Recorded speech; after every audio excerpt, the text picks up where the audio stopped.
Pouvez-vous croire qu'une seule phrase peut détruire des années d'amour et de dévouement? Car c'est exactement ce qui m'est arrivé.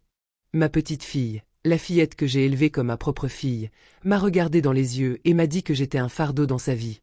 Mais ce qu'elle ne savait pas, c'est que j'avais déjà modifié mon testament ce même matin. Je m'appelle Madeleine, j'ai 72 ans, et toute ma vie j'ai travaillé dur pour construire un patrimoine confortable. Quand mon fils et ma belle-fille sont décédés dans un accident de voiture sur l'autoroute A6, ma petite fille Chloé n'avait que 8 ans. Sans hésiter, j'ai pris la responsabilité de l'élever. Je lui ai tout donné, une éducation dans les meilleures écoles privées de Paris, des voyages à travers l'Europe, des vêtements, des expériences. Elle n'a jamais manqué de rien. Je l'aimais comme ma propre fille et je croyais qu'elle ressentait la même chose pour moi.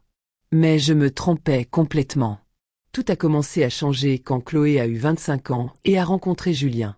C'était un entrepreneur à succès, du genre qui aime afficher sa richesse.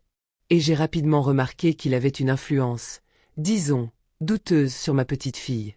Ses visites sont devenues de plus en plus rares. Quand elle venait enfin, elle passait tout son temps sur son téléphone portable, me parlant à peine. Et quand elle parlait, le sujet était toujours le même, l'argent. « Mamie, as-tu pensé à vendre cet appartement en Provence que tu n'utilises plus? Mamie, cette vieille voiture ne fait que prendre de la place dans le garage, n'est-ce pas? Mamie, ne penses-tu pas qu'il est temps de simplifier ta vie? » Simplifier. Ce mot est devenu un code pour « transfère-moi tes biens pendant que tu es encore en vie ». Mais je faisais semblant de ne pas comprendre. Je voulais croire qu'elle se souciait encore de moi, et pas seulement de mon héritage. Puis est arrivé ce jour-là. Le jour qui a tout changé. C'était un mardi matin et j'avais rendez-vous avec mon notaire, maître Dubois, pour mettre à jour mon testament. Rien de spécial, juste des ajustements de routine qu'il avait suggérés. Mais quand je suis rentrée chez moi, j'ai trouvé Chloé dans le salon. Elle était venue sans prévenir, ce qui était déjà étrange. Et elle n'était pas seule, Julien était avec elle. « Mamie, il faut qu'on parle », dit-elle sur ce ton sérieux qui m'a immédiatement inquiétée. Je me suis assise dans le fauteuil, et elle a commencé. « On s'inquiète pour toi, mamie. Tu vieillis, et cette maison est trop grande pour que tu puisses t'en occuper seule. » Julien a ajouté. « Madame Madeleine, nous connaissons une excellente maison de retraite médicalisée. Vous auriez de la compagnie, des soins médicaux, des activités. » Et puis il a lâché la bombe, et nous pourrions vendre cette maison et l'appartement en Provence pour couvrir les frais. Je n'arrivais pas à croire ce que j'entendais. Il voulait me placer en maison de retraite, moi, qui conduis ma voiture, qui pratique le yoga 3 fois par semaine, qui voyage, qui ai une vie sociale active. J'ai pris une profonde inspiration et j'ai dit « Chloé, ma chérie, je n'ai pas besoin d'une maison de retraite. Je me sens parfaitement bien ici, dans ma maison, avec mon indépendance. » Et c'est là qu'elle a perdu patience. Elle s'est levée, m'a regardé avec un mépris que je n'aurais jamais cru voir sur le visage de cette fillette que j'avais élevée, et a prononcé les mots qui sont restés gravés dans mon âme. « Mamie, tu ne comprends pas? Tu es un fardeau dans ma vie. J'ai ma propre vie maintenant, des projets avec Julien, et je ne peux pas passer mon temps à m'inquiéter pour toi. » Le silence qui a suivi était assourdissant. Julien a essayé de lui prendre le bras, visiblement gêné, mais le mal était fait. « Chloé, ai-je commencé, mais elle m'a interrompu. C'est la vérité, mamie. Tu m'appelles tout le temps, tu veux que je vienne, tu demandes de l'attention. Je n'en peux plus. Et franchement, je ne comprends pas pourquoi tu ne facilites pas les choses et ne nous transmets pas simplement ce qui nous revient de droit. » Ce qui nous revient de droit. Comme si tout ce que j'avais construit en 72 ans de vie lui appartenait de par sa naissance. Je n'ai pas pleuré. Je n'ai pas crié. J'ai simplement regardé cette jeune femme et je n'ai plus reconnu l'enfant que je tenais dans mes bras quand elle pleurait, manquant ses parents. « Sortez de chez moi », ai-je dit avec un calme qui m'a surprise moi-même. « Mamie, je ne voulais pas », a-t-elle essayé de se rétracter, voyant qu'elle avait dépassé toutes les limites. « De chez moi », ai-je répété, cette fois avec fermeté. Julien a pratiquement traîné Chloé dehors. Avant de partir, elle a encore eu le culot de dire « Quand tu décideras d'être raisonnable, appelle-moi. » La porte s'est fermée et c'est seulement alors que j'ai laissé les larmes couler. Mais ce n'était pas seulement des larmes de tristesse. C'étaient des larmes de libération. Car voyez-vous, ce même matin, Quelques heures avant cette scène horrible, j'étais dans le bureau de Maître Dubois, passant en revue mon testament. Et une conversation que nous avons eue a complètement changé ma perspective. Il avait mentionné, « Madame Madeleine, avez-vous pensé à inclure des organisations caritatives dans votre testament ? Il y a tant d'associations qui font un travail formidable et qui pourraient bénéficier de votre générosité. » Sur le moment, j'avais dit que j'y réfléchirais. Mais là, assise seule dans mon salon, essuyant mes larmes après avoir été appelée un fardeau par la personne que j'avais le plus aimée ces dernières années, je savais exactement quoi faire. J'ai pris mon téléphone et j'ai appelé Maître Dubois.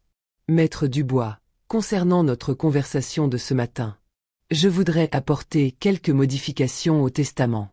De grandes modifications. J'ai pris rendez-vous pour le lendemain et j'ai passé toute la nuit à faire des recherches. Je cherchais des informations sur les orphelinats, les centres d'aide aux personnes âgées dans le besoin, les institutions aidant les enfants atteints de cancer, les projets sociaux dans les quartiers défavorisés. Et j'ai pris ma décision. Le lendemain, je suis retourné au bureau de Maître Dubois et j'ai complètement réécrit mon testament. La maison dans laquelle je vis serait léguée à une institution qui accueille les personnes âgées abandonnées par leur famille, celles qui ont vraiment besoin d'un foyer, pas comme Chloé voulait me placer, mais comme un refuge pour ceux qui n'ont nulle part où aller. L'appartement en Provence serait vendu, et la totalité de la somme serait reversée à un orphelinat que j'avais visité il y a des années et qui m'avait profondément touché. Mes investissements et mes économies seraient divisés entre 3 institutions. Une qui lutte contre le cancer infantile, une autre qui soutient les femmes victimes de violences conjugales, et une 3e qui offre des bourses d'études aux jeunes issus de familles modestes. Et pour Chloé, j'ai laissé exactement ce qu'elle m'avait donné ce jour-là, rien. Enfin, pas tout à fait rien. J'ai laissé une lettre. Une lettre qui ne serait remise qu'après ma mort, expliquant les raisons de ma décision. Maître Dubois a essayé de me faire reconsidérer. Madame Madeleine, ne pensez-vous pas que c'est un peu drastique ? Peut-être a-t-elle dit cela sous le coup de la colère. Maître Dubois, ai-je répondu, pendant 17 ans, je lui ai donné amour, éducation, opportunité et tout ce qui était en mon pouvoir. Si après tout cela elle me voit comme un fardeau et mon patrimoine comme quelque chose qui lui revient de droit, alors il est temps de lui montrer la vraie valeur des choses. Et que le droit à l'héritage n'existe pas quand il n'y a ni amour ni respect. J'ai signé tous les documents. Tout a été enregistré, attesté, irrévocable. Et puis, je suis rentré chez moi et j'ai vécu ma vie. Chloé a appelé 2 semaines plus tard, comme si de rien n'était. Elle a dit qu'elle avait exagéré, qu'elle était stressée, qu'elle m'aimait. J'ai été polie, mais distante. J'ai accepté ses excuses superficielles, mais je n'ai pas oublié ce qui s'était passé. Elle a commencé à me rendre visite 1 fois par mois, toujours avec Julien à ses côtés. Et toujours, à un moment de la visite, il trouvait un moyen de mentionner le testament, de demander si j'avais déjà réglé mes affaires, comme il disait. Je souriais simplement et changeais de sujet. 6 mois ont passé. Je vivais ma meilleure vie, je voyageais en Europe avec des amis, j'ai commencé des cours de peinture à l'aquarelle, j'ai même trouvé un prétendant de 75 ans qui m'emmenait danser le tango les vendredis soirs dans un bal du Marais. Et puis, soudainement, Chloé est apparue chez moi avec une nouvelle. Elle était enceinte. « Mamie, tu vas être arrière-grand-mère », a-t-elle annoncé avec un enthousiasme que je n'avais pas vu depuis des années. Et là, je l'admets, mon cœur s'est attendri un instant. La pensée d'un arrière-petit-enfant, d'une nouvelle vie, d'une nouvelle chance. Mais ensuite Julien a ouvert la bouche. « Madame Madeleine, avec le bébé en route, nous allons avoir besoin d'une maison plus grande. » Nous pensions, puisque vous êtes seule dans cette immense maison, peut-être pourrions-nous échanger ? Vous vous installeriez dans notre appartement. Et nous prendrions cette maison. C'est l'endroit parfait pour élever un enfant. Et Chloé a ajouté avec ce sourire qu'elle croyait convaincant, et mamie serait proche de son arrière-petit-enfant. Tout le monde y gagnerait. À ce moment-là, tous les doutes qui pouvaient encore subsister se sont complètement dissipés. Non, ai-je dit simplement. Comment ça non ? A demandé Chloé, surprise. Non. Je n'échangerai pas ma maison. Je ne déménagerai pas. Et si vous voulez une maison plus grande pour le bébé, vous devrez l'obtenir par vos propres efforts, comme j'ai obtenu la mienne. Julien est devenu rouge de colère, mais Chloé a essayé de jouer sur l'émotion. Mais mamie, c'est ton arrière-petit-enfant. Comment peux-tu lui refuser ça ? Je ne refuse rien à mon arrière-petite-fille ou à mon arrière-petit-fils, ai-je répondu calmement. Je refuse simplement de me laisser manipuler. Si vous voulez que je fasse partie de la vie de cet enfant, ce sera à mes conditions, avec respect et véritable amour. Pas comme une source de ressources à exploiter. Chloé est partie furieuse. Et cette fois, elle n'a pas appelé après 2 semaines. Ni après 2 mois. Le bébé est né, une belle petite fille prénommée Louise, et je ne l'ai appris que parce qu'une voisine commune me l'a dit. J'ai pleuré cette nuit-là. Pas à cause de la décision que j'avais prise, mais à cause de toute la situation.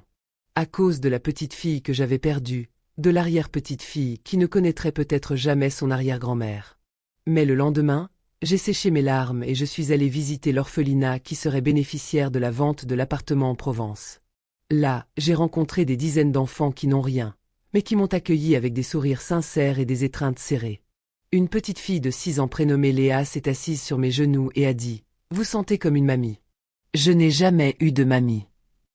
Maintenant tu en as une, ai-je répondu, sentant mon cœur se remplir d'un amour différent, mais tout aussi puissant. Aujourd'hui, à 72 ans, je ne regrette rien. Mon testament reste inchangé. Chloé a fait son choix, et j'ai fait le mien. J'ai décidé que mon héritage ne serait pas laissé à quelqu'un qui me voit comme un fardeau ou une source d'héritage. Mon héritage ira à ceux qui en ont vraiment besoin, à ceux qui apprécieront et utiliseront ces ressources pour construire un avenir meilleur. Car en fin de compte, l'héritage ne concerne pas le sang ou l'obligation. L'héritage concerne l'amour, le respect et le legs. Et j'ai choisi de laisser mon héritage à ceux qui feront une différence dans le monde, pas à ceux qui veulent seulement faire une différence sur leur propre compte bancaire. Permettez-moi de vous en dire plus sur mon parcours et comment j'en suis arrivé à cette décision qui a changé ma vie. J'ai grandi dans un petit village de Bourgogne, fille unique d'un viticulteur. Mes parents m'ont appris la valeur du travail, de l'honnêteté et de la famille. Quand j'ai épousé mon mari Henri à 22 ans, nous n'avions presque rien. Mais ensemble, nous avons construit une vie. Henri était ingénieur, et moi j'ai ouvert une petite boutique de vêtements à Paris dans le 6e arrondissement. Pendant 30 ans, j'ai travaillé 6 jours par semaine, me levant à l'aube, rentrant tard le soir. Nous avons économisé chaque centime, investi intelligemment, et petit à petit, nous avons bâti notre patrimoine. La maison dans le 16e arrondissement, nous l'avons achetée en 1985, quand les prix étaient encore abordables. L'appartement en Provence, c'était notre rêve de retraite, acheté en 1998 après des années d'économie. Henri est décédé en 2010, emporté par un cancer foudroyant, mais j'ai continué à gérer nos biens avec soin et prudence. Notre fils unique, Thomas, était notre fierté. Il était professeur de littérature au lycée Henri IV, un homme doux et cultivé qui avait épousé une femme merveilleuse, Isabelle. Quand ils sont morts dans cet accident horrible sur la 6, revenant d'un week-end en Bourgogne, j'ai cru que ma vie était finie. Mais il y avait Chloé, cette petite fille de 8 ans, traumatisée, orpheline, qui avait besoin de moi. Et j'ai trouvé la force de continuer. Les premières années ont été difficiles. Chloé faisait des cauchemars, refusait de manger, pleurait pour ses parents. J'ai pris ma retraite de la boutique pour me consacrer entièrement à elle. Nous avons consulté des psychologues, des thérapeutes. J'ai lu tous les livres sur le deuil chez les enfants.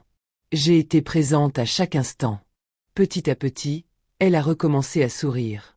Petit à petit, elle m'a appelée mamie avec affection plutôt qu'avec douleur. Nous sommes devenus proches, complices même. Elle me racontait tout, ses rêves, ses peurs, ses premiers émois amoureux. Je l'ai inscrite au lycée Fénelon, une excellente école. Je l'ai encouragée dans sa passion pour la littérature, comme son père. Je l'ai accompagnée à ses cours de piano, à ses cours de danse classique. Nous allions ensemble au théâtre, au musée, au concert. Quand elle a été acceptée à la Sorbonne pour étudier les lettres modernes, j'ai pleuré de joie. Mon investissement, mon amour, mon sacrifice, tout cela portait ses fruits. Elle allait avoir une belle vie, une vie dont ses parents auraient été fiers. Mais quelque chose a changé pendant ces années à l'université.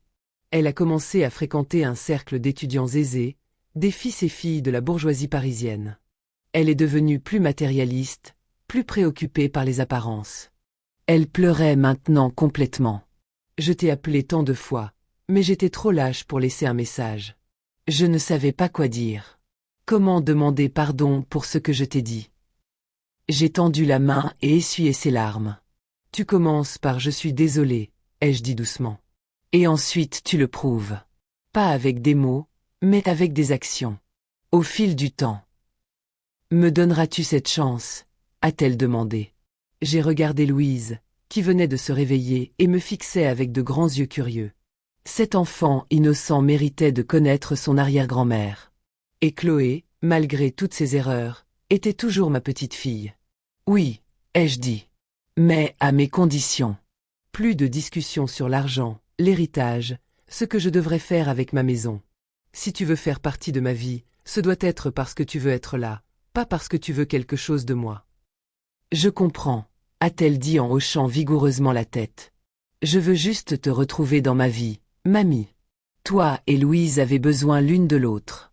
Je le réalise maintenant. Et ainsi a commencé notre réconciliation. Lente, prudente, mais réelle. Aujourd'hui, 1 an plus tard, Chloé vient me voir 2 fois par semaine avec Louise.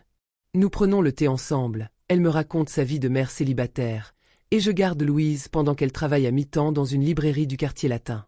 Elle a rencontré Pierre et, à ma grande joie, ils se sont bien entendus. Il est bon pour toi, mamie, a-t-elle dit. Je peux voir comment tu rayonnes quand il est là. Nous avons eu des conversations difficiles aussi. Je lui ai dit exactement ce qui figurait dans mon testament maintenant. Et pourquoi?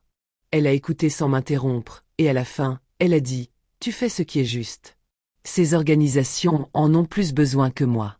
Et peut-être que c'est aussi la meilleure façon d'honorer la mémoire de mes parents. En aidant les autres qui ont souffert des pertes. Cette prise de conscience m'a rendue plus fière que tout ce qu'elle avait dit ou fait depuis des années. Mais je n'ai pas changé le testament. Et je ne le changerai pas. Parce que même si Chloé a montré des progrès, même si je vois un véritable changement en elle, ce n'est plus vraiment la question. La question est que j'ai réalisé quelque chose de fondamental. Mon héritage, le véritable héritage, ce ne sont pas mon argent ou ma maison ou mon appartement. Ce sont les valeurs que je peux transmettre, l'amour que je peux donner pendant que je suis encore en vie, la différence que je peux faire maintenant. Et cet héritage, je le donne chaque jour. À Chloé, en lui montrant ce que l'amour inconditionnel avec des limites signifie. À Louise, en étant une arrière-grand-mère qui l'aime inconditionnellement. Aux enfants de l'orphelinat, en étant la grand-mère qu'ils n'ont jamais eue. La semaine dernière, j'ai emmené Chloé avec moi à l'orphelinat. Je voulais qu'elle voie où irait mon argent, qu'elle comprenne pourquoi. Nous avons rencontré Léa, la petite fille qui m'avait dit que je sentais comme une grand-mère. Elle a couru vers moi et m'a fait un gros câlin. « Mamie Madeleine » a-t-elle crié. « J'ai peint un tableau pour toi. »« Mamie Madeleine » a murmuré Chloé. « Les enfants ici m'appellent comme ça » ai-je expliqué. « J'espère que ça ne te dérange pas. » Chloé a regardé autour d'elle tous les enfants, la façon dont ils se rassemblaient autour de moi, partageant leurs histoires et leurs dessins et leurs rêves. Elle a regardé leurs visages, certains pleins d'espoir, d'autres encore marqués par les traumatismes. Après, sur le chemin du retour, elle est restée silencieuse longtemps. « Je comprends maintenant » a-t-elle finalement dit. « Je comprends pourquoi tu les as choisis. Ils ont besoin de toi. Et toi, tu t'épanouis quand tu les aides. » Je m'épanouis quand j'aide ceux qui apprécient vraiment, ai-je corrigé doucement. Pas parce que j'attends quelque chose en retour, mais parce que c'est la bonne chose à faire. Elle a hoché la tête lentement. Penses-tu que je pourrais commencer à faire du bénévolat là-bas? Avec Louise. Je veux qu'elle grandisse en comprenant à quel point elle a de la chance. Et je veux faire quelque chose de significatif aussi. C'est à ce moment-là que j'ai su que Chloé avait vraiment changé. Je pense que cela signifierait le monde pour eux, ai-je dit en serrant sa main. Maintenant, quand je regarde en arrière sur tout ce qui s'est passé, je réalise que le jour où Chloé m'a appelé un fardeau était en fait un cadeau, même si ce n'était pas ressenti comme tel à l'époque. C'était le jour où j'ai arrêté de vivre selon les attentes des autres et où j'ai commencé à vivre pour moi-même. C'était le jour où j'ai réalisé que ma valeur ne réside pas dans ce que je peux donner, mais dans qui je suis. Je suis Madeleine. J'ai 72 ans. Je suis forte, indépendante et capable. J'ai construit une vie et un patrimoine grâce au travail acharné et au bon choix. Et j'ai le droit de décider ce qui arrive à ce patrimoine. Ce n'est pas égoïste de fixer des limites. Ce n'est pas méchant d'exiger le respect. Et ce n'est pas mal de modifier son testament quand on réalise que ceux qu'on pensait voir hériter nous voient comme un moyen d'arriver à leur fin plutôt que comme une personne qu'ils aiment. Car l'héritage, dans sa vraie forme, ne peut pas être écrit dans un document juridique. Le véritable héritage, c'est ce que vous laissez dans les cœurs et les esprits. Ce sont les souvenirs que vous créez, les valeurs que vous transmettez, l'amour que vous partagez. Et cet héritage, je le donne chaque jour. À Chloé, qui apprend ce que signifie être une bonne mère en voyant comment je l'ai aimée malgré ses défauts. À Louise, qui grandira en sachant que son arrière-grand-mère était une femme forte qui ne se laissait pas marcher dessus, mais qui savait aussi comment pardonner. Aux enfants de l'orphelinat, qui se souviendront que quelqu'un s'est soucié d'eux, que quelqu'un les a vus, que quelqu'un les a aimés. Aux femmes du centre d'aide qui recevront l'aide de mes fonds pour reconstruire leur vie. Aux jeunes qui recevront une éducation grâce à mes bourses. Aux enfants malades qui recevront un traitement grâce à mon don. C'est mon héritage. Pas la maison, pas l'argent, pas les choses. Mais l'impact. La différence. L'amour. Dimanche dernier, Chloé, Louise, Pierre et moi avons dîné ensemble. Nous étions assis autour de la vieille table à manger, la même table où j'avais servi d'innombrables repas au fil des ans, et il y avait tellement de rire, tellement d'amour. Louise a tapé ses petites mains dans la purée, et nous avons tous ri. Pierre a raconté des histoires de séjours de diplomate. Chloé a partagé des nouvelles sur son nouveau travail dans une association caritative qui aide les familles monoparentales. Ça ne paie pas beaucoup, a-t-elle dit, mais c'est significatif. J'aide vraiment les gens. Je suis tellement fière de toi, ai-je dit, et je le pensais vraiment. Après le dîner, pendant que Pierre et Chloé faisaient la vaisselle, ils ont insisté, je me suis assise avec Louise sur mes genoux et j'ai regardé par la fenêtre le jardin. Le cerisier que j'avais planté il y a 40 ans était en pleine floraison, ses branches couvertes de fleurs roses délicates. Tu sais ce qui est le plus beau dans le fait de vieillir, petite Louise, lui ai-je chuchoté, même si elle était trop jeune pour comprendre. Ce n'est pas la sagesse, même si elle est précieuse. Ce n'est même pas de voir les générations grandir, même si c'est merveilleux. Le plus beau, c'est la liberté de choisir comment ton histoire se termine. Et j'ai choisi que mon histoire se termine avec amour, limite, et un héritage qui compte vraiment. Louise a gazouillé et a levé les yeux vers moi avec son sourire édenté, et j'ai embrassé son petit front doux. Ta maman apprend cela maintenant, ai-je continué. Et un jour, elle te l'enseignera. Que les gens valent plus que l'argent qu'ils ont. Que l'amour ne concerne pas ce que tu hérites, mais ce que tu donnes pendant que tu le peux encore. Que se défendre n'est pas égoïste, c'est nécessaire. Chloé est revenue avec du café pour moi. Mamie, a-t-elle dit prudemment, j'ai pensé à quelque chose. Oui. Quand je serai vieille, si Louise me traite un jour comme je t'ai traité, j'espère que j'aurai le courage de faire ce que tu as fait. De fixer des limites. De ne pas me laisser exploiter. Tu m'as enseigné la leçon la plus importante de toutes, même si j'ai d'abord résisté. Et quelle est cette leçon, ai-je demandé. Que l'amour sans respect n'est pas un véritable amour. Et qu'aimer quelqu'un signifie parfois lui montrer les conséquences de ses actions, parce que c'est la seule façon qu'il apprenne vraiment. J'ai souri et pris sa main. Maintenant tu comprends. Nous nous sommes assises là, 3 générations de femmes, bientôt 4, en comptant Louise, et je me suis sentie plus en paix que je ne l'avais été depuis des années. Ma décision reste ferme. Le testament ne sera pas modifié. Mais ma relation avec Chloé, elle a une chance de redevenir quelque chose de beau. Pas parce que je lui ai donné ce qu'elle voulait, mais parce que je lui ai donné ce dont elle avait besoin. Une limite, une leçon, et finalement, un chemin de retour. Pierre m'a dit un jour, tu sais, Madeleine, ce que tu as fait, changer ton testament, tenir bon face à la manipulation, c'était révolutionnaire. Tellement de personnes âgées se laissent intimider par leur famille, craignant de perdre l'amour si elles ne cèdent pas. Tu as montré qu'il y a une autre voie. Je n'essayais pas d'être révolutionnaire, ai-je répondu. J'essayais juste de survivre avec ma dignité intacte. C'est exactement ce qui le rend révolutionnaire, a-t-il dit en souriant. Maintenant, alors que j'approche de mes 73 ans, je regarde ma vie avec satisfaction. Je n'ai pas de regrets. J'ai vécu selon mes propres termes. J'ai aimé profondément. J'ai fixé des limites quand c'était nécessaire. Et j'ai créé un héritage qui survivra longtemps après mon départ. Alors, si vous regardez ceci, Chloé, Et je sais qu'un jour ou l'autre ces histoires atteignent les personnes dont nous parlons, je veux que tu saches que je t'aime toujours. J'aimerai toujours la petite fille que tu étais. Mais la femme que tu es devenue, cette femme a dû apprendre que l'amour et le respect n'ont pas de prix. Et qu'appeler quelqu'un un fardeau a des conséquences. Ma fortune ira là où elle peut faire une vraie différence. Et la seule chose que tu hériteras sera la leçon la plus précieuse que je puisse te laisser. La vraie valeur d'une personne ne réside pas dans ce qu'elle possède, mais dans la façon dont elle traite ceux qu'elle aime. Et cette leçon, ma chère petite fille, n'a pas de prix. Le mois dernier, j'ai été invitée à parler lors d'une conférence sur les droits des personnes âgées à la Sorbonne. Ils voulaient que je partage mon histoire, mon expérience. Au début, j'ai hésité. Mais Pierre m'a encouragé. Ton histoire pourrait aider tant de personnes, a-t-il dit.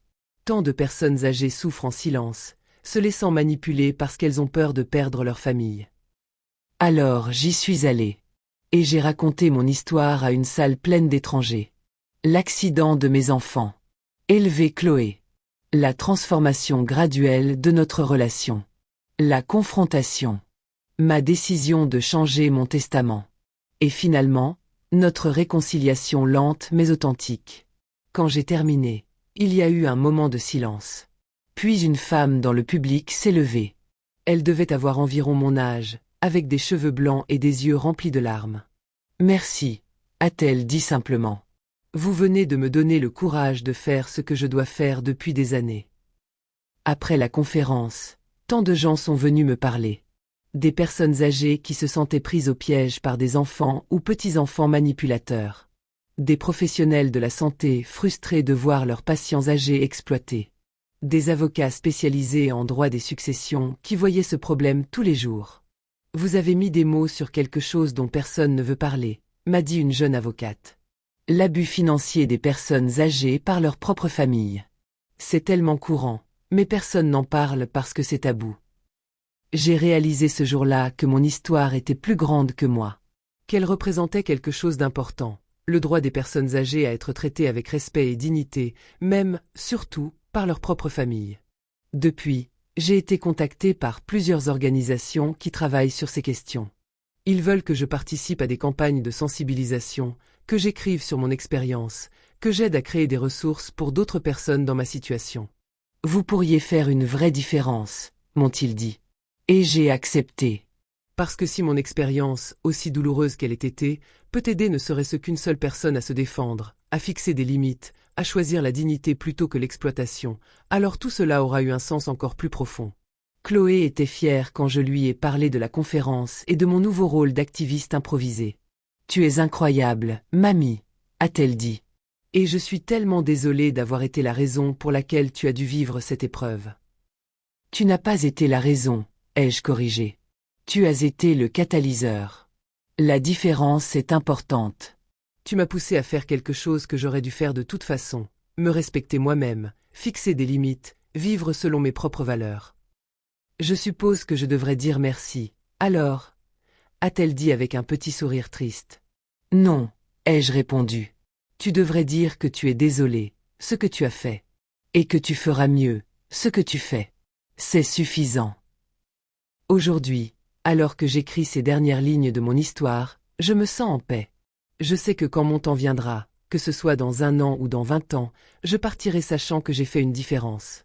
Pas seulement avec mon argent, aussi important que ce soit pour les causes que j'ai choisies. Mais avec ma vie. Avec mon exemple. Avec ma volonté de dire non quand c'était nécessaire, de tenir bon face à la manipulation, et finalement, de pardonner quand le pardon était mérité. Je pense souvent à Henri, mon défunt mari. Je me demande ce qu'il penserait de tout cela. Je crois qu'il serait fier. Il était toujours un homme de principe, quelqu'un qui croyait que faire ce qui est juste était plus important que faire ce qui est facile. Madeleine, disait-il souvent, dans la vie, on se souviendra de toi non pas pour ce que tu as possédé, mais pour ce que tu as représenté. Je représente maintenant quelque chose. Je représente la dignité des personnes âgées. Je représente le droit de fixer des limites. Je représente l'idée que l'amour véritable inclut le respect, et que le respect inclut des limites. Et mon héritage, ce mot qui a causé tant de douleur et finalement tant de croissance, sera mesuré non en euros, mais en vies touchées, en personnes aidées, en cœurs changés. Voilà mon histoire. L'histoire d'une femme qui a été appelée un fardeau et qui a choisi de ne pas l'accepter. Qui a transformé la douleur en pouvoir. Qui a trouvé la force de dire non. Et qui a finalement découvert que le plus grand héritage qu'on peut laisser n'est pas matériel, mais moral. À toutes les personnes âgées qui lisent ceci, vous n'êtes pas un fardeau. Vous êtes des êtres humains dignes de respect et d'amour. Et vous avez le droit absolu, de décider comment votre vie et votre héritage seront vécus et donnés. À toutes les familles qui lisent ceci, traitez vos aînés avec le respect qu'ils méritent. Pas parce qu'ils ont quelque chose à vous donner, mais parce qu'ils sont des êtres humains précieux qui ont vécu, aimé, travaillé et mérité leur dignité. Et à Chloé, ma chère petite fille, merci. Merci d'avoir été le catalyseur de ma transformation. Merci d'avoir eu le courage de revenir et de changer. Merci d'être maintenant la femme que je savais que tu pouvais être. Je t'aime. Je t'aimerai toujours. Mais je t'aime maintenant avec des limites saines, avec respect mutuel, et avec la certitude que notre relation est basée sur l'amour véritable, pas sur l'obligation ou l'argent. Et c'est le plus beau cadeau que nous aurions pu nous donner mutuellement.